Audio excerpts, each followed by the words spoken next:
Rock, paper, scissors, shoot. Rock, paper, scissors, shoot. Boom. All right, everybody, welcome. Hey, welcome to a The podcast. AWKN podcast with my host or my buddy Bailey Bryan. We are here with Reuben Myburgh. How many people mess up your last name? One. It's just you.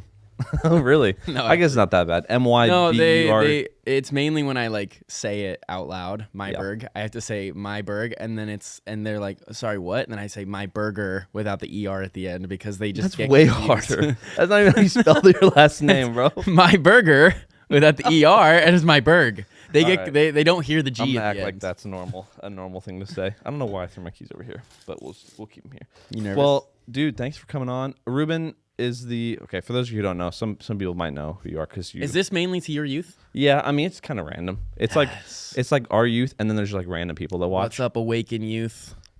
Yeah, and Drop other people. If you know who I am. Yeah, Reuben. We went to Kona together. We did school in Kona. I tell people college. It's not really college, but missionary school. Yeah, missionary college. Yeah. There's or University of the Nations, which University of the technically Nations, we didn't really which do, but it was kind of a part of. Well, Reverend F was. Yeah. Anyway. Oh yeah, there you go. We got credits. We got credit. We did. No, we do. Yeah, 100%. It's the only college. You know credits that. I have. Super side note: Simpson University. You can go in. They accept it. And you can flip over because technically we have like. We don't have AA credits. We have like international credits. International. They're called international. Better. It's actually not. Oh. International is like random places. Okay. Are accredited. Like that makes sense. But like if I go to like any college here in America, they'll be like, no, that's not an actual thing. But Simpson is accredited. They stand. So you have to do like a certain amount of credits through Simpson, and then they'll all your stuff. Anyway, super side note. But we did Kona 2019. Yeah. Oh, was it 2019? Was it 2018 to 19? Was it earlier than that? I think 17? DTS was 17, 18. And then Kona, and then Rev and Ref was 18, 19. Yeah. So did a few years there. Was awesome. Loved it. We came back, which is kind of crazy. He's from Sacramento, Yuba City, which I don't know how. I'm sure we've crossed paths at some point before that we didn't know about. I'd never heard of you before. Well, no. Here's the crazy thing. You heard of me? That sounds right. not in good ways. Not in good ways. Oh. No. Well, because I remember like going to like youth camps because our youth group would do youth group with JC and with Bethel. Yeah. And so again, maybe not, but I feel like we totally could have just been at the same places, but like it's kids. Hundreds of kids. Because you're only what, a year, 2 years older than me? I'm 26, so you're 23. I just turned 25. Oh, okay, yeah. So a couple years. I mean, we potentially could have gone to the same youth camp together and 100%. Just not known. Kind of crazy, but did 2 years or 3 years in Kona. Came back here, and then you took you were on the youth team, but you weren't necessarily leading in SAC. You were just on the youth team, and they offered you. Or something Yeah. So how'd you get on the youth? Because sidebar. Yeah. He's the youth pastor at Jesus Culture San Diego. Yes. So just kind of give us a brief and amazing of how you became the youth pastor and that whole deal. That's where the story goes. Yeah. Basically, yeah. I came back after Rev and Ref in 2019, and I actually came back to Sacramento. Moving from Hawaii to Sacramento was like a big voice of the Lord speaking to me moment because I actually had plans to stay in Kona. I don't know if you had plans to stay in Kona. I didn't like. I liked Kona. You had island fever, right? Like I hated the island. I liked the people and why I went, but I hated the island. That's crazy. Well, okay, hate's a strong word. No, that's crazy. I had massive dislike for. Yeah. Is that worse or better? I don't know. I just hated strong negative feelings. You drove an hour and a half, and you were on the other side of the island. So anyway, yeah. So I was planning on staying. Like, outside of you and Isaac, I had just a ton of community with the Respect the Corners crew and everything like that on the island. So I actually had plans to stay on the island and train to be a leader, do leadership track, stay on the island. And I had a whole goal, like I'm going to give my life to the missions and I'm going to go disappear in Dubai because that's actually like I had met somebody from there. Yeah, really? Did I ever tell you this? No, I did not know. Really struggling for the Lord out here in Dubai, bro. Really big side note. Yeah. Like rabbit trail. I have a feeling that's what this podcast will be, a lot of rabbit trails. But I actually, Micah Studer, who is out in the Middle East. I actually forgot. I'm only supposed to say the Middle East, not supposed to say specifically where he's at. Good. But he's not in Dubai anymore, so it doesn't matter. Right? It's fine. We could just edit it out. Yeah, just beep it. Beep. Yes. Yeah. Okay.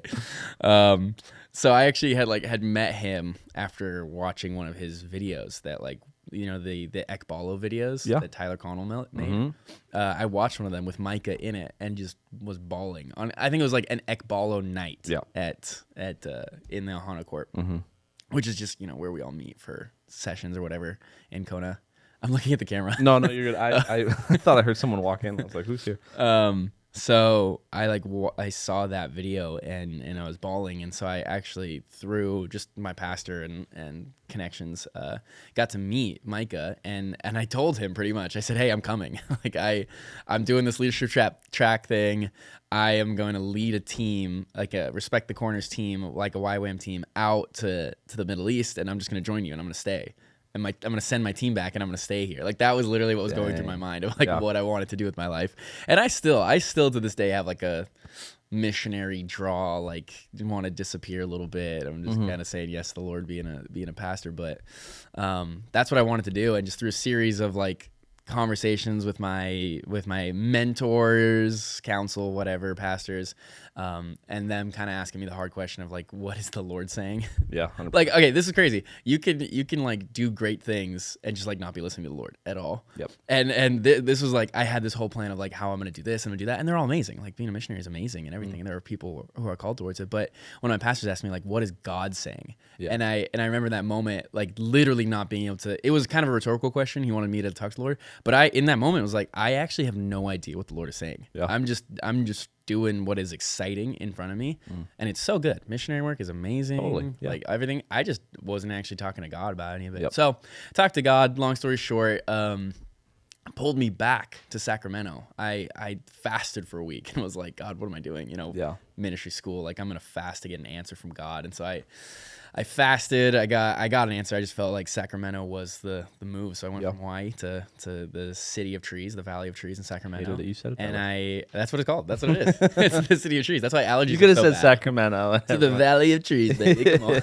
Yeah. And so I went out there and I served for the first ever year of Jesus Culture School of Leadership. I was like a volunteer for the squad. And then after that, I started serving in youth. And I was just kind of doing 100 different things. I was studying to get my real estate license. I was working in construction, also working for a realtor, just kind of like learning under him and like doing paperwork and open up doors and stuff like that.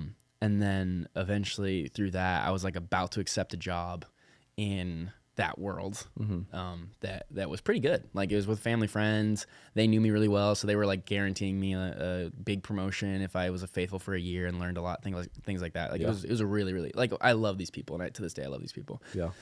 But it's another one of those moments. I was like about to accept that, and the Lord just kind of came in, and one of my leaders was like, "What's the Lord saying?" I was like, "Oh, that's a really good point there." And they actually offered me a position to be the middle school pastor up at Jesus Culture Sacramento. And as soon as they offered me that, I was like, okay, that's what the Lord is saying. I just felt it. I just felt it. It's kind of those things like, people ask, how do you hear the Lord? In that moment, I'm like, oh, it's intuition. Have a massive amount of peace. Feeling, gut feeling, peace, excitement, everything.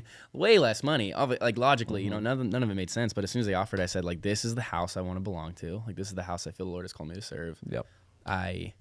I have to say yes. Like, there is no other option. When they opened that door, I just knew like there was no other option for me. Yeah. So I said yes. And before I ever officially became the middle school pastor in Sacramento, they offered to send me to San Diego and help plant the church in San Diego and be the youth pastor there. So I said yes. And March 1st, 2021, my first day ever. Dang. And so I've been in it. What is it now? 2024? It's like March 28th, 2024. So I've been in it for 3 years now. Crazy, bro. That's awesome. Been in it for 3 years now. And crazy thing is, I've been a youth pastor for 3 years. I feel like I'm just getting started. Yeah. Like, I feel like I'm just figuring it out. Yeah. I'm ready to take the training wheels off, maybe. Actually, maybe keep them on a little while. I need them. I feel like I'm just figuring out what I'm doing. It's hard, bro. I mean, we talked about this earlier. Is like, I'm on year 5, and I feel like the kind of the same boat where it's like the first 3 years I was like, what's going on? And it's literally, and not in even the sense of like events and like things that were going on were cool, and it wasn't like I was like didn't know what I was doing and we weren't like and I'm sure you're in the same boat. Like you guys, you're doing stuff. It's not like you don't know what you're doing, but it's just like a lot of new things where you're like, how do I handle this situation? Totally. How do I like, what is okay to do? What's not okay to do? And like, for me, I mean, I'm sure you felt this too. Like the first year that I was here was met with a lot of, there was a lot of stuff going on at the church in general, but like it was met with a lot of like, I'm trying to think of like the nicest way to say it.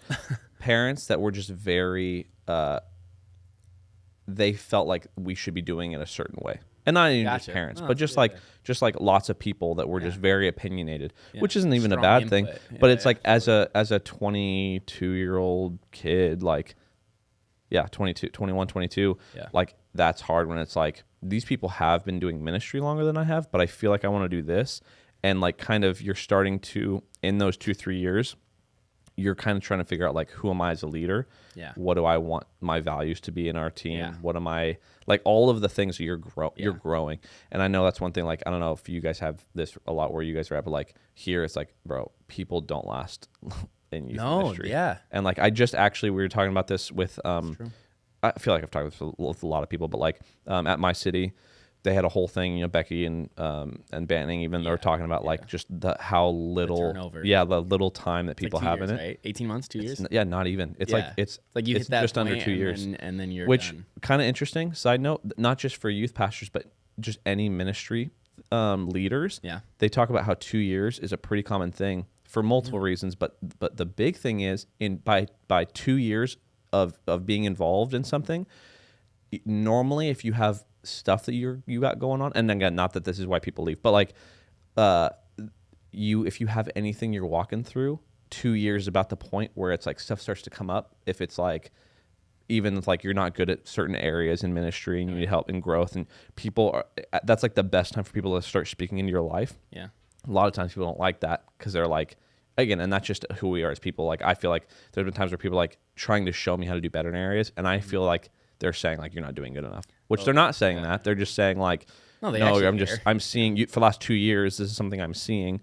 And us as like somebody who's leading, and you're feeling already like, man, am I doing this right? Am I not? Should I be doing it? And you're hearing like negativity, and you're like, I'm out. If I'm not doing good enough, then I'm out. But anyway, it's crazy because we're talking about that. And even like Tom Crandall, we're talking about that. Like Tom has been in ministry, the youth ministry, 14 years. Yeah, he was my youth pastor back when I was a kid. Crazy, bro. Yeah. Which, I mean, I was 10, 11 yeah. when I was in his youth ministry, and that was like 13, 14 years ago. Yeah. And so again, it might even be longer. It might be like 18 years. Probably, I don't remember. But he's been in it for a long time. Yeah, and it's like crazy because like I used to have, like, as I was younger, the respect I had for people that ran big ministries or did cool events or did big like extravagant gatherings, conferences, whatever. Yeah. That used to be the like, man, one day I'll be like that guy, right? One day I'll be able to like. And then 2 years in, you're like, I'm not that guy. Well, and then I realized like, not that that's not a cool thing, but my mindset totally changed from like, okay, you know what? I actually don't like. That's great, but I actually now have more respect for people that. They don't even have to have a big youth ministry or be doing all this crazy stuff or be doing conferences. They just have been in it for a long time. Just faithful, yeah. Like they just have like put their head down and just gone for it. Mm-hmm. And so like, even for me, like that's one thing, like even talking with all them is like, that's the coolest thing. And some of the people I respect the most in ministry, it's funny because like they have a thriving ministry, not even in the sense of the amount of kids, but their leadership's awesome. They're just healthy because they've been there for a long time. They've cultivated a team. Like, they have been there long enough to be able to make changes, and people honor that and respect them, and like it's awesome. And that's even with Becky or with Rory or Tom or any of those guys. Yeah. And so anyway, I know we caught it. So you were saying you've been there for 3 years now. 3 years. And I know that not that you're trying to go anywhere anytime soon, but in those 3 years, do you feel like this is something where you're like, I'm going to be here? You can see yourself being in this for a long time? So I had a conversation with another youth pastor. I'm friends with other youth pastors, just FYI. Okay. All right.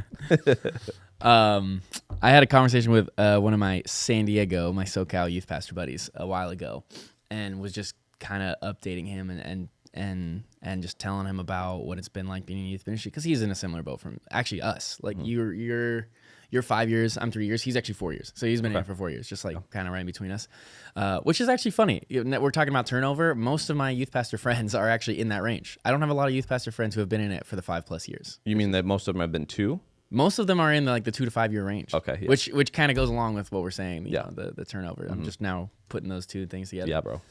But he's been in it for 4 years, and I remember having a conversation with him at a coffee shop, and we were just updating each other on what our youth ministries were looking like, asking each other questions, which is one of my favorite things to do, just like ask questions to other youth pastors. You know, I ask you a lot of questions. I'm literally stealing blueprints from you. Dude, hey, I'm guilty. You know, it's funny. No, it's amazing. It's you know, it's hilarious. Yeah. There's been so many things where it's like, as you're asking me stuff, I'm like, I don't think he knows this, but I stole this from Becky. Like, who's literally like my boss, which is so funny. It's like, it's funny. It's like he could just ask her, but he's asking me, but I literally use what she's doing in this area. Yeah. You know, just disclaimer real quick for this. Most of if there's any wisdom coming out of my mouth, the reality is 90% of it is taken from leaders who have given it to me. Yeah. Like, I'm 25-year-old youth pastor. I don't feel like there's a lot that I have to say, like based on life experience, but I can speak a lot on things that I've been spoken to about, things that leaders have 100%. Shared with me, questions they've asked me, like that. This is a tangent, and then I'm gonna get back to your question. But what is God saying? Question. So simple. Yep. Often I overlook. I don't know about you, but I overlook that question a lot. Yeah. Since I was asked that question at 19 years old, 20 years old, I have plagiarized that question 100 times. There are students who come up to me and they're sharing all this stuff with me and drama and this and that. And I don't know what's my purpose? What am I supposed to do? Blah, blah, blah, and all this and that. And just pretty much the answer in all categories that I give them. Obviously, I'll walk them through stuff. I'm not just like, here's this and I'm out. Like I walk through with them, and I'm very consistent in just chatting with them. But I often lead with, what is God saying? And the amount of times the amount of times they answer with, I don't know, I haven't asked, is astounding. Like, it's the same with me. My leader asked me, what is God saying about that? And in that moment when I was 19, 20 years old, I was like, I haven't asked, definitely haven't asked. So I've stolen that, and there's countless other things that I've taken, that I've ran with. Yeah. And I'm gonna be honest, I completely forgot your question after going on that tangent. Well, originally I said, yes, you said you meet with a buddy at a coffee shop. Yes, just the question about how do you feel about where you are in youth? Yeah. So I was having a conversation with a buddy in a coffee shop, another youth pastor buddy, and him and I were just talking about kind of the difficulties of being youth pastors, and how where we are now isn't where we thought we would be as youth pastors and things like that. Just being real and raw with each other. And the end of the conversation, it always ends positive, but this conversation ended really positive, and we both just looked at each other and we said, yes, it's been very hard, but it feels like I'm just starting. Like, I don't know what the Lord has in store for me. I don't know even what my leaders, my bosses, have in store for me. But internally, looking at what I've done and the excitement and the hope that I feel, I could easily be in this game for another 10 years. I feel like I could be one of those youth pastors who's 10, 15 years, because it's been so hard, and I'm still here, and I feel more excited and more hopeful than when I started. Totally. And I think a big part of that, me being there, is I had to keep answering to myself, what is the Lord saying about this? And so over the years, just answering that question, what's God saying about this, I think has just led to me being super, super excited. I could easily see myself being a youth pastor for a long time. Yeah, that's awesome. So I don't know if that answers your question. No, 100%. Well, and I think I'm locked in. In most cases, I know we're talking about the 2 to 5 year period or whatever, but I think a lot of times people will use they'll use youth ministry or any kind of kids ministry, I should say, as a stepping stool for the I've heard that a lot, big thing. Yeah, right? Totally. I want to lead a church one day. Youth to YA to that's just a normal to lead. There's a normal. And again, I get and again, and I can see myself going down that line too. Not that's always a bad thing. Yeah, totally. But I definitely think that the heart behind people, where it's they don't feel called, and it's almost kind of like what you said, where it's they didn't this isn't a God given or not God given. This isn't a thing that God's put in them where they're youth ministry is my calling. It's just an opportunity came up, and they were might as well. Didn't pray about it. It wasn't this is what I'm supposed to do. It was just well, I thought it'd be cool to lead to run a church one day. So this may be a great way for me to step in and kind of do stuff. And honestly, I've met so many youth pastors that they're just I don't really care much for this. I'm just kind of doing it because they needed it. That's crazy. Which again, it's hard because I do understand the need for them. When you go to a church where it's hey, we just need someone. But then there's the other side of it too, of bro, if your heart's not in this and this isn't something you feel you're called to, bro, you're gonna that's a dangerous game to play. Like, oh yeah. Anyway, it's a wild thing. Being a pastor's rough. It's hard. But it's hard, bro. It's great. It's like one of the, and again, it's totally seasonal because there's times where like you're in, we're at Tahoe, flinging kids around on the back of a wakeboard boat. The highlights, yes. And you're just like, bro, I'm getting paid right now. Like, I don't know if this is legal, but I'm getting paid to like just destroy kids off. When you like take kids out for lunch and you're hanging with them, yeah, and like crying, laughing. There's like that's such a cool thing. But then there's the other side too of it of like the hard conversations and the hard things you have to walk through, or even like for me, like some of the hardest stuff has been like pouring time and energy into somebody. Yeah, and they just kind of, or then they're even doing good, but then it finally gets to a point where they're just like, yeah, nah. Yeah, I don't want to. And again, being able, like having to be in that place where it's like, you know what, like I need to be okay with that, and I need to know like I gave my all, and God, when you put me in this position, like I did everything that I knew how to, and if I'm able to be able to like have a say in this person's life still in the future, allow me to like give me wisdom to be able to say the right stuff, but at the same time like being able to basically let people go when they're like doing their own thing, which is like some of the hardest stuff, bro. Like it really is. Like for me, it like feels like that. I get that too. And so that realization, like I'm not the savior, dude. Jesus is, and I'm gonna do my best to lead them to him. But dude, if they decide if they take their choice and leave, then it's like okay, yep, it's hard, all right, bro. Lord, it's hard. Well, and again, in this day and age, like it's crazy, bro. Like, and I know we all know this. Like, it's something that's said a lot, but like genuinely, the amount of stuff going on in the world that's just like crazy. It's wild, bro. And like we all know this. Like my dad, it's high school, and like being a kid is different when my dad was in high school, right? It's different than when. But even for me, like I've not been out of high school, which is crazy to think about. 8 years. Wow, you're old. I'm freaking old, bro. It's been 8 years. What does that mean? I've been out for 7. Yeah, 6, 7. Dang. Yeah. And that's crazy. Dude, it's wild. Well, and the reason I know that we play that basketball game, like the rec league basketball game. And like we're out there and they're all talking about age and like, so who's the oldest out here? And I'm like, it's and one of the guys is like, it's Bailey. I'm like, I'm the oldest. How'd that happen? How in the world, bro, did that happen? Look at us. And a couple of 25, 26-year-olds talking about how old we are. Bro, I know. That's embarrassing. Well, and it's more so the case, like in the moment when I was thinking about it, is like we were talking about how long it's been since we played organized basketball. Yeah, totally. And I was like senior year of high school. Since high school, yeah. So I'm like thinking about like how long ago was that? Feels like a lifetime ago. Yeah. Because it kind of was. It wasn't. But like 8 years is a long time. Yeah, it's a long time. Until you're 60 and then you're like 8 years. It's not that long. But anyway, for me, like I don't even know where I was going with that whole topic. Look at us. Look at us. We're just going all over the place. Already forgetting things. But I feel like even for me, that's what I was saying. When I was in high school, 8 years, it's changing 8 years. There's been a full on, which think about this, COVID, that's like history book. Yeah. Like that will be in history books and talked about forever. No, that's fair. Yeah. And I didn't walk through that in high school, but you have a whole generation of people that their high school years, most of their high school years, they were not at school. Yes, yeah. That's crazy. And like self-isolated, not able to have communication or any kind of relationship with like anybody outside of their home, like just like crazy stuff. And I know it's different for everyone, but like most of America, not America, most of the world, like totally self-isolated, just crazy stuff. And then it's crazy because then the amount of like, at least I don't know if you felt like this with your students, like it's crazy how much fear this generation walks in, like crazy amounts of fear. I feel like there's some kids that are definitely not, but like I feel like there's been so many kids where it's like random fears of like stuff where it's like what, like fears of like the weirdest things that I'm like I've never even thought that was a fear. They have that like pretty consistently. One of them, which is kind of funny because it's happening right now. Look up you hear about the whole bridge collapse that just happened? Yeah, I mean, I've seen some stuff on Instagram about it. Yeah, which is my news source. What is Instagram? That's a bad source, bro. All the AI videos. I just expose myself. Well, it's crazy because like, I've seen. I'm more just like look up. What would that be? Is it Boston?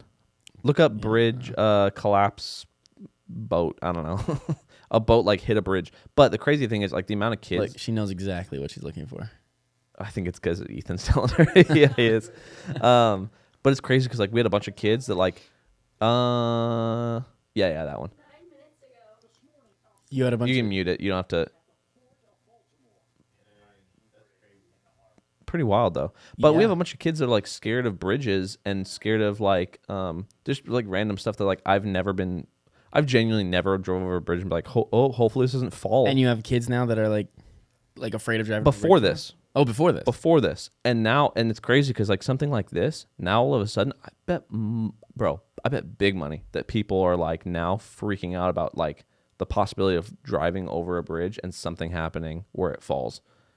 And again, that is that's so random. Which, side note, I don't know if there's another video that I watched that the boat like loses power for a certain amount. I mean, it's like sped up like 6 times, so I don't know how long it actually was, but for like 10 seconds. So on the video, I don't know if that's a minute or whatever, where like the lights all go out on the ship, and then it comes back on, and that's on for like the lights are all back on for like maybe 5 seconds, and then it just like hits the bridge. So super random. Like I don't know if they just lost power and then just like they hit one of the beams. Yeah, no idea. One of the main beams. But anyway, side note. But like, I know this is a super random one, but like I'm not gonna mention who it is because they get mad at me. But the fear of what's the not lifts, like cranes. Fear of cranes? Fear of cranes. Okay. Driving under cranes. Okay. Yeah. Again, stuff that like I didn't even know that was a thing to be scared of. And then we're like driving, and that person is like freaking out because they're seeing cranes. I'm like, what is your deal? Because they're scared of cranes, which is such a bro. Like, huh? A crane. You're scared of a crane that's gonna just randomly fall on you? But again, I mean, yeah. You're scared of cranes that are gonna fall on you? I'm not. Okay. No. Well, I mean, again, like I'm afraid of what people think of me. Okay, I'm afraid of man. I don't know if that's worse or I don't know if that's Let's worse get or real right better. now. Yeah, for real. Becky, who you're gonna have on here in a little bit, she's Yeah. she's afraid of birds. Ask her about that. Yes, like I actually heard deeply afraid of birds. So she talked about it at my I don't know if city. she wants me saying that. Becky, I'm No, so sorry. she said it at my city. Okay. So there's Was that to a room of youth pastors or was No. that to? she spoke to Oh, you in the on message. Yeah. Yeah. No, I just sometimes my you brain could- puts Yep. them all together. No, I'll let her know you didn't listen to her message. No. I was locked in, Becky. Yeah, I remember I could everything. tell, I could Yeah, it tell. was about the birds. Yeah. Well, it's crazy because like even in that moment I was like, bro, like the older brother in me is like I want to mess with her. Like I want her to come in here, bro. How bad would it be? If No, she don't came do it. over? Please don't. No. That's horrible. Hopefully she doesn't watch this. She's gonna text me. Never mind. I'm not I'm coming. not coming. anymore. Yeah, I'm busy. Well, like I should just put. No, because were you fake listening to bird. her message? Yeah. She like freaks out. Like climb under the table, freaks out. Well, she and again, when she talked about it, I thought, is she like being exaggerative? Oh, for like or the is last- she like genuinely? Becky feels pretty real to me. Because that is like, she needs prayer, bro. We need to get her some prayer because that is that's bad. Birds, bro. Birds. I guess that's way worse than. Pretty bad. That's pretty. Like, is this person who's afraid of cranes gonna listen to this and like, are you gonna have to clean a mess up after this? yeah, probably. Out here making messes. Yeah, you'll learn. My wife. Oh, okay. So, Yeah. That's, whatever then. yeah, Never mind. so, I mean messes, but that's whatever. No, yeah, that's horrible. Birds is a wild one. I don't Birds, bridges, cranes. Where were you going with that? I don't freaking know, dude. Oh well, no, I was just. Wait, saying you the know what? fear- I actually do have something to tag on. I Okay, think you were all saying right, this all right. generation is so Yeah, afraid. yeah. You know, this generation. I was thinking about this, and I don't actually. I'm a 25-year-old youth pastor. I'm gonna say this a couple times. I don't feel like I have much to say about what's happening in the world right now because I shared with you earlier. Like I'm not really plugged into what's happening, so I'm not like someone who studies like geopolitics or societal like Okay. Well, there's a interactions. difference. But I will say, I think our access to, and I've heard many leaders share this, and I agree. I think our access to information is crazy. It's compared to even 8 years ago, when we were in high school. Yeah. I think the access to information to this day, like how quickly you can get information, how quickly things are spread on social media, is crazy. And I just think the amount of information Sorry, I'm looking we're up consuming. First. Yeah, no, I believe you're listening to me. I think the amount of information that we're consuming, I mean, I don't want to be dramatic. I actually I think it's not detrimental, but like poor for our mental health. The amount of information we're consuming from all different angles, different opinions, different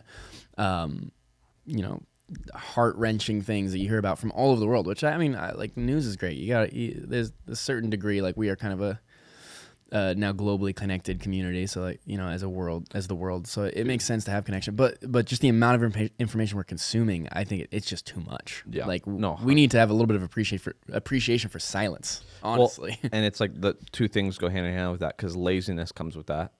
And I'm speaking like in, even for me, like the ability to just look something up, it makes it to where it's like, it dumbs us down as people. Like you don't need to, like, you just look anything You don't up. need to dig anymore. You just look it up. That's you an move on. interesting take, yeah. I would think about that. And I'll even say that in the sense of like speaking messages. There's times where it's like, it's way Google too versus easy. On Faith or something. Yeah. It's way too easy to just be like, instead of taking time to like really like search, like, all right, God, what do you want me to say? We're just like you don't even need an open Bible anymore. You just no, need, bro. You just need a search bar. Well, and again, we won't even get into AI. That's a whole other thing of people doing AI. Well, where are we like, going today?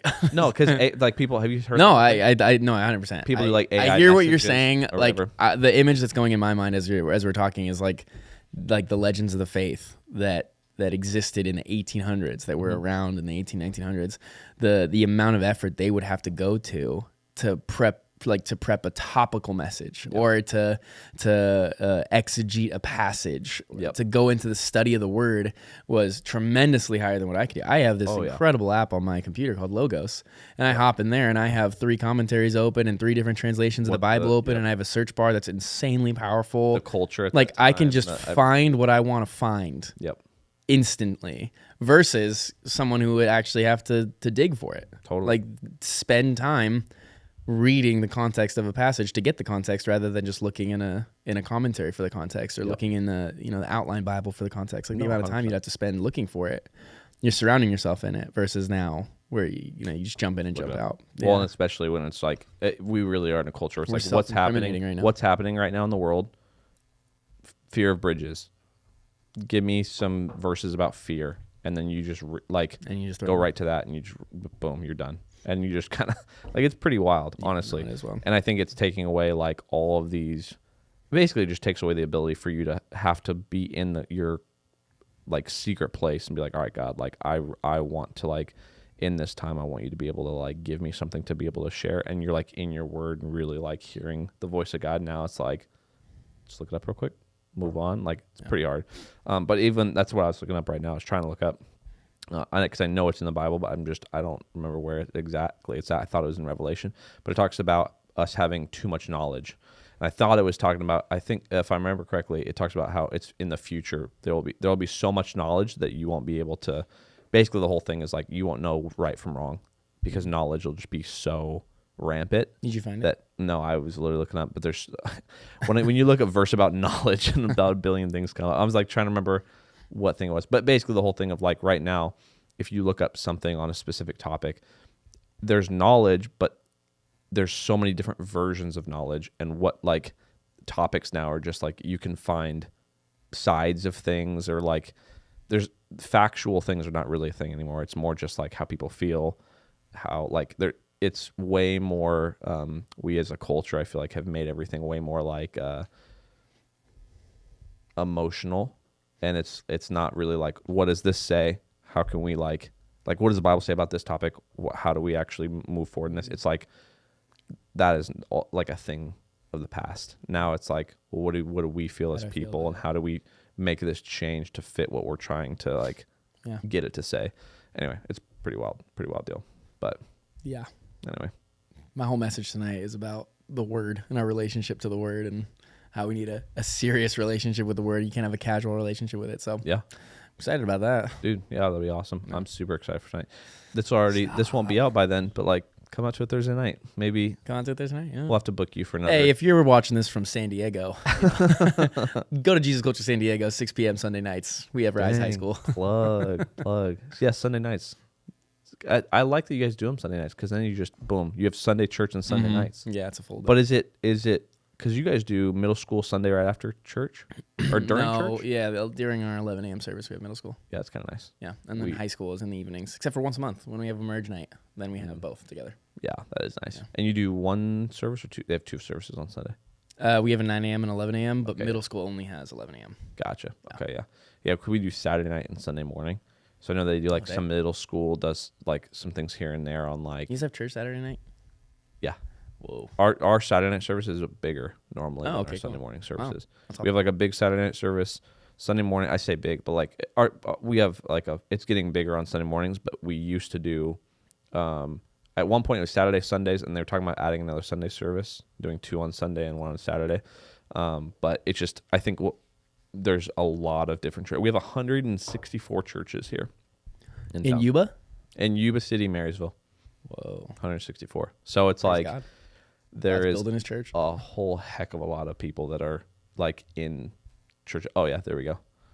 He just sent me the verse. Thanks, Ethan. For in much wisdom is much vexation, and he who increases knowledge increases sorrow. Oh. Which I feel like there's another one. I feel like there's one in Revelation that talks about like in the future having so much knowledge. But again, like I said, I wanted to look it up before. I'm just like, this is what it says. But anyway, pretty wild. So side plug, Celsius. You sponsored? Not in the middle of my plug. You come and enjoy a good taste of sea. Celsius, drink fresh. Drink it. Sorry about that. Temple Coffee. No, wait, no. Is that not Temple? It says Temple. Is Coffee. it? Oh, we did go to Temple in Folsom, California. That's okay. Well, also Jesus Culture Sacramento on the road. Dang it, bro. How long are we at right now? How long has this been? 37 minutes. We're at a 37-minute intro. 37. Oh, we're starting just now. Yeah, we've just been talking. Bro, it's true. But that's what. So, anyways, I'm Reuben. I'm from San Diego. We already went through that. That's my story. All right, here we're gonna talk about one other thing because I'm really interested in it. Okay, I told you about Leo Chesney Center. How we're trying to like get this jail to like help the kids, right? Yeah. Well, okay, help the traffic kids. There is you see the whole thing with Diddy? Mm-mm. You know what I'm talking about? I don't know what's going on. I don't know. Here, I'm gonna look it up. I don't know what's happening. Okay, Diddy. Do you guys know who Diddy is? Here, look up. Is he a rapper? Look up Diddy. Yeah, it's Hold on. Yeah, are we? Yeah. Are you just gonna look up? Can they see this? Yeah. You're just gonna look up Diddy on YouTube and just look up. Say Diddy. Diddy, and then it's Diddy house rated. Yeah, they rated his house because they're got saying it like that, 1 to 10. Yes, he apparently. Well, I don't know. It's saying a bunch of different stuff, but he's got like 2 or 3 homes that were raided because they're saying he had something to do with like sex trafficking. Okay, where are we going? Pretty wild. That I thought the first shot was his house. They're zooming out to his house. Why did they zoom on that, bro? That's crazy. I love how it says Fox 11 just so you can't like get it. Maybe he like lives there. He's a humble man. He lives there. Is that actually what happened? No, oh, okay. What is that him? So, okay, what? Okay, so anyway, they raided his house because he apparently was. Yeah, we can pause that, or we can go back to like the other thing. Apparently, they raided multiple homes because he was supposed to be like involved in like sex trafficking, but like specifically sex trafficking kids. And then there's this whole thing coming out where it's like he adopted kids. So there's like these kids that he's adopted, but people are like, I don't know if they've officially like, officially like said like, okay, we found stuff and here's what's going on. Okay. But like enough that they raided his house. Okay. And so anyway, pretty crazy. But one of the things I was gonna say is the kids that were like trying to help to like come and bring them into this program we're doing. A bunch of them are like from other countries. Yeah. Right. And they bring them in. But here's a crazy thing. The boat that was in San Francisco, there was like 6 kids on the boat that are from San Francisco. They were literally riding their bikes out front in their home. Oh, like wow. in San Francisco. Somebody pull up, steal the kids. Okay. And literally would go and take the kids to this boat and like to take them away. And luckily in that situation I'm talking about, like they were able to stop the boat and like got the kids. Yeah. But there was like 400 or 500 kids on this boat. Wow. And the crazy thing is like as I'm like talking about this, it's crazy because like it's like one of the most hush things like no one really talks about. But it's one of the, if not the, I want to say it's the right now, most lucrative business. It's like the most, like it makes the most money. I think it's literally drugs is the top one. Like all combined drugs is number one. And then one right after is sex trafficking. But specifically with like kids, like kid sex trafficking, okay, which is a pretty freaking wild deal. Yeah. And so anyway, we've not talked about this on any kind of like youth platform or anything like that. So I was going to talk about this last time with Matt, and then I was like, nah, I'm not going to bring it up with Matt because what's going on. Bring it up with me. But I'm going to bring it up with you. Okay. Because here's the thing.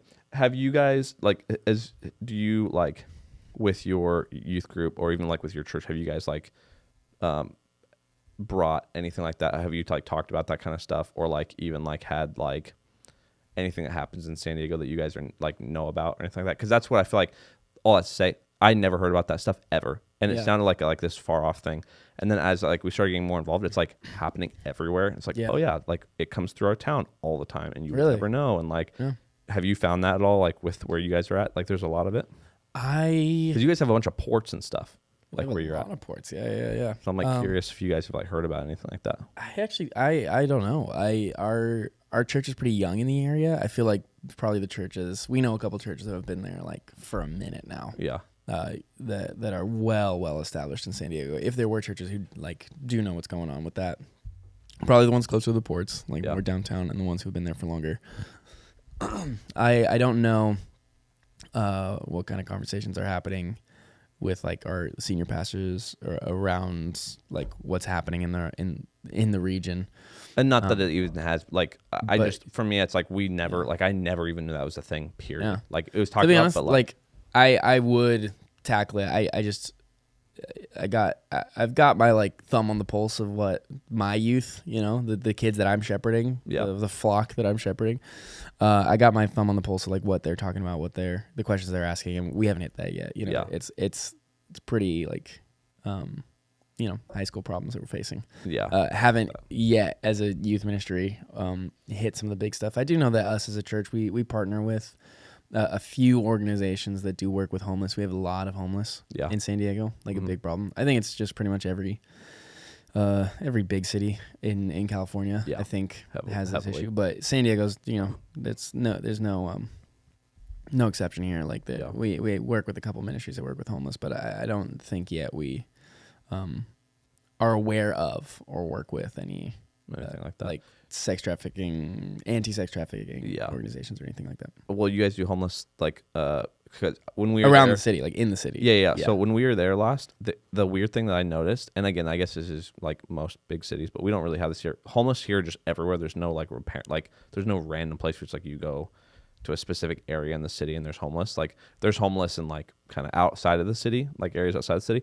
But when we were in San Diego, the one of the things I noticed was it'd be like totally clean. And then there'd be like a strip of just massive amounts of like, do you know if they have like laws and stuff? Because me and Tori were literally driving, and it was like a bridge, like over the highway, and just packed out with homeless people. But it's like just on that bridge. But if you keep going, it's like no, there's like nothing. I can't definitively say anything, and I haven't looked up any laws or anything like that. But I think from the amount of time I've spent downtown, just exploring the city and things like that, I think they move them. Like I think city officials or police or whatever, I think they move them because it's kind of it's a different area that I've noticed, like a different area that's highly populated with tents and homeless people. Yeah. And like kind of each week, I think that's around the frequency. Like they move them around. It's different areas that are pretty packed out. And then I don't exactly know the purpose. I don't know what their strategy is, but I've noticed that. Like I've even seen a city official like in a reflective vest with a clipboard asking like a whole block of homeless people to move, and they just pack it up and move. And so I don't exactly know what the strategy is, but just super random. It feels like. Yeah. But it's probably because there's so many they don't want them to establish like somewhere where they're just staying for a long period. But we do have we have a couple in our church who have a ministry, and forgive me guys, I forgot the name of it off the top of my head, but they have a ministry where they daily or weekly, one of the two, but very often go down and minister, and they like to the homeless, and they see they see a lot of salvations. They see miracles. They're down there and they bring volunteers from our church with them as well, and they're just out there preaching the gospel to these homeless people. Awesome. So there are things that we are aware of, at least in the area. We obviously we're equipping and empowering our people and diving into some of those things. Yeah. But I will say, like, I have not yet looked into what's happening in our ports. What's happening. Well, and I get that. It's a big thing. But mentally, personally, I feel a little far removed from that. Honestly, I get that. Yeah, it's maybe a little bit of a scary world to dive into. Yeah, no, for real, bro. I think it really is like the reason I say that is because there's so much of it going on, but it's like, again, it's crazy to me that there's so much of it, but we don't see it, which is crazy because that means it's happening all the time, but we just don't, like, we're just not aware of it. And you know what? I know you shared a little bit of just some of GT's involvement as well with like helping free people from sex trafficking and things like that. One thing that is amazing following Jesus, although I might not personally be involved in something, like there are countless, sex trafficking, drugs, everything, like there's just so much evil happening in the world. Although I might not personally be involved in something, I can be and am very confident that Jesus building his church, he has a hand in that. No, like he's got people in there, and sometimes it's friends like you guys, sometimes it's GT involved in it, and eventually we might catch wind of it down there and become involved and take a stand there as well. But I can even tell you right now that there are 100% churches down there that are involved in that world. Yeah. Because Jesus is building his church and evil is falling. Yeah. So 100%. But personally, I don't know. I couldn't tell you. Yeah. I didn't even know about San Francisco, honestly, about what's happening up there. Yeah, it's pretty wild, bro. It's like heart wrenching. Yeah, no, that's very, very sad. It's heavy, but it's heavy. Side note, moving forward. Yeah, one thing I wanted to ask you, so with your youth group, what's something? And I know we kind of talked about this earlier, but like, what's something that you feel like God is doing right now in your youth? Okay, that you feel like is like you're excited for. Wow. And it doesn't even have to be something that's like, it can be happening now. Dude, you're taking me from global to now to now in my group. I know. We're moving. All right.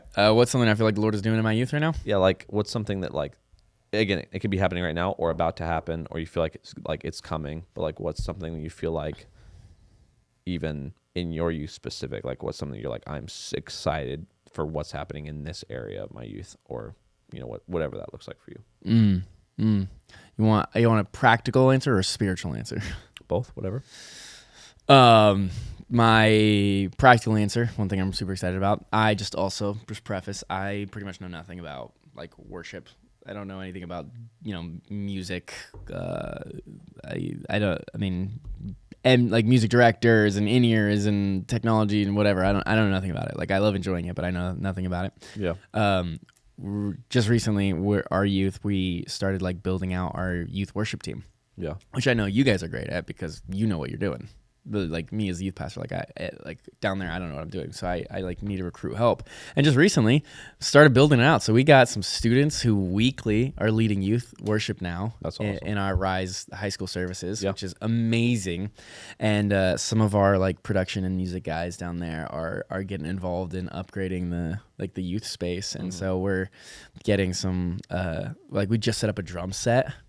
Like awesome. Almost a full drum set. I don't actually know. Like I don't know what a full drum set is. What do you mean you don't know what a full drum set is? Well, I don't know. Like, is a full drum set like I don't even know what they're called. Whatever. So we got like the kick drum. Yeah. Wow, I'm really gonna embarrass myself right now. Okay.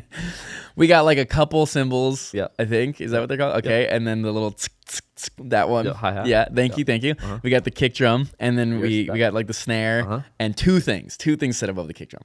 Toms. Yeah. 2 toms set above it. So that's not a full drum set because I know you can do a lot more. I know you can do another big boy and another big boy or whatever. Okay. Full enough. Yeah. So we got that set up in the youth room now, and we found some panels, and we're talking about like upgrading this main sanctuary's panels and getting their panels inside so we can actually, because it's a small room, and like having a full drum set in a small room, like it's deafening. It's deafening, yeah.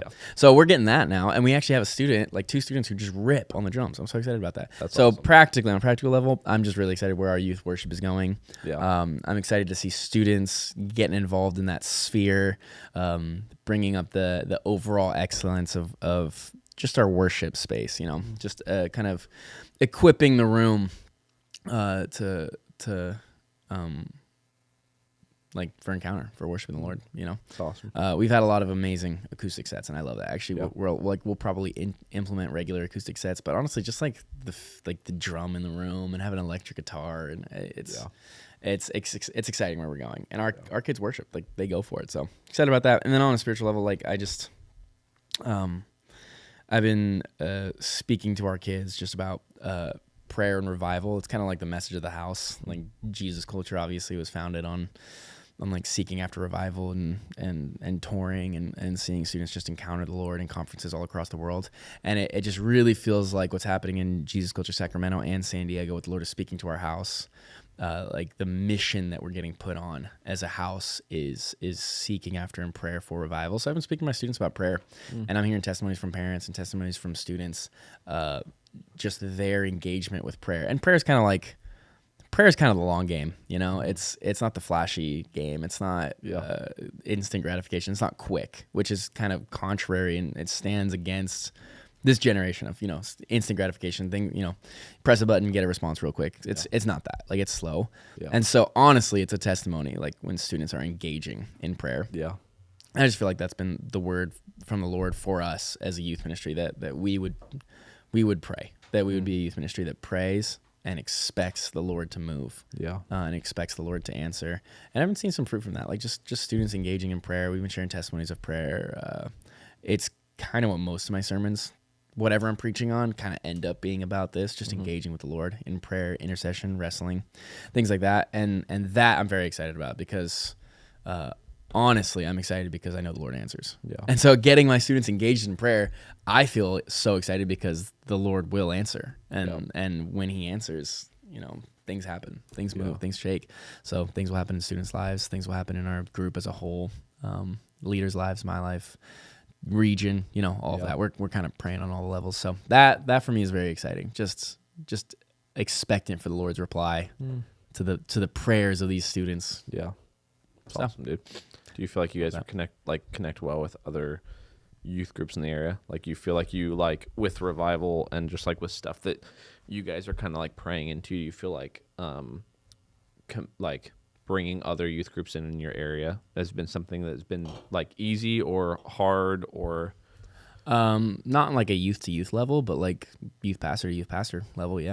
Just in my conversations with other youth pastors, the conversation inevitably always ends up on prayer. When I talk to other youth pastors and just a few youth ministries that I've been privileged enough to like go speak at, when I talk to them, and preach to their students, you can kind of feel the excitement, the draw towards prayer, even in the youth pastors. Like, just talking to youth pastors about E.M. Bounds, Leonard Ravenhill, just some books that I'm reading, you feel the excitement, the response. Like, other youth pastors are buying books and recommending books, and we're all talking about it. So it's not like my kids know what's happening with other youth ministries. But me personally and other youth pastors, we're all on the same, all on the same page. And isn't that like the Lord, just to get his church on the same page? 100%, bro. It's needed, man. It's super needed. Oh yeah. Because when revival happens, we talk about this a lot with like people in town, is like, when revival happens, it's not one church. It's just like, it's not a brand. It's like like you need everybody, because it's too much.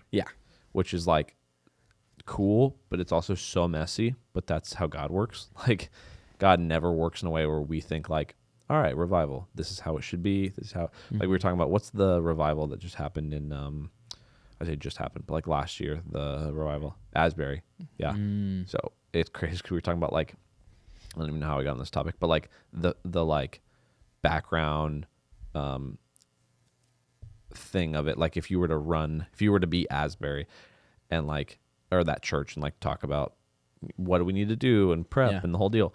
And like, one of the things he talked about is like, there was no bathrooms because there's so many people. Like, no bathrooms. You couldn't stay in any hotels. Hotels were booked out. There was like barely any food because there was like so many people that like places were running out of food too quick, so they couldn't keep up with the demand. Like, oh wow, all these like just random things you don't think about. The practicals. Just like, but like the crazy thing though is that's the kind of stuff that we as humans, it's like that can kill it, because it's like, we think too much about that. Like, where it's like, oh, well, if there's not enough food, we need to like we need to like tell people like, no, we have to like create some sort of a system that makes it to where it works. Where if you look biblically or like look at all the other revivals, like that's not God. Like he literally just like, when revival breaks out and happens, it's like, it's messy. It's not clean. It's not like organized. That's just not how it is. Like, it's just like, it just happens and everyone's kind of just along for the ride, which is a pretty wild deal.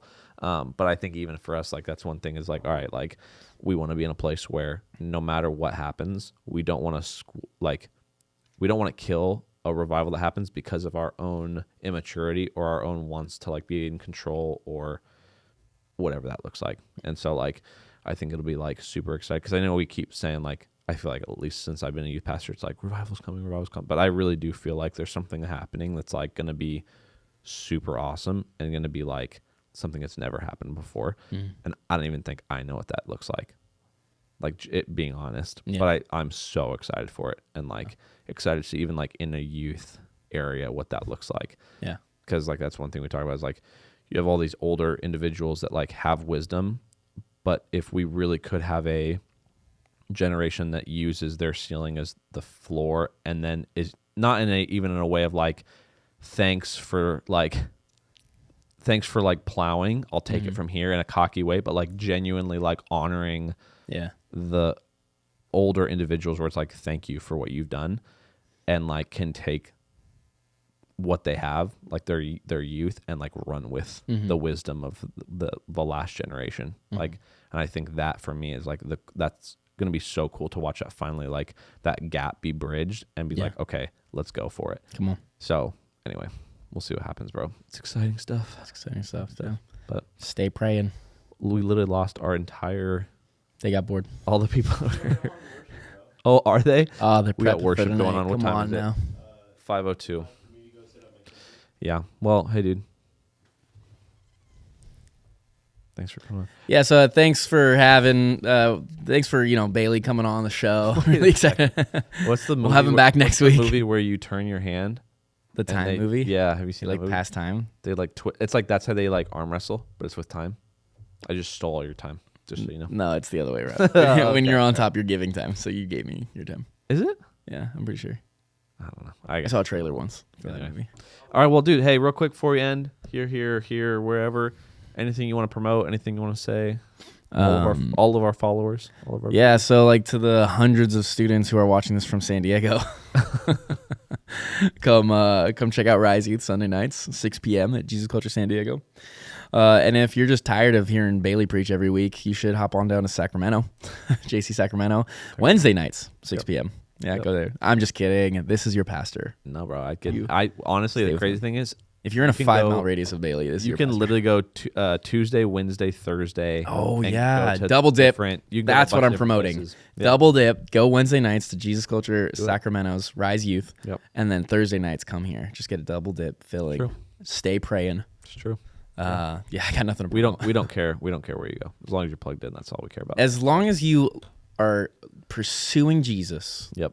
Praying. At the end of the day, surrounded by community. Yep. That's all that matters. Yep. So I'm gonna send you some of my students. I want to fly them up. Do it. Yeah. You won't. You got extra, like housing? Oh, we can figure it out. They're gonna. We got couches. Taking them from their family. Send them up here to go to your. We got couches.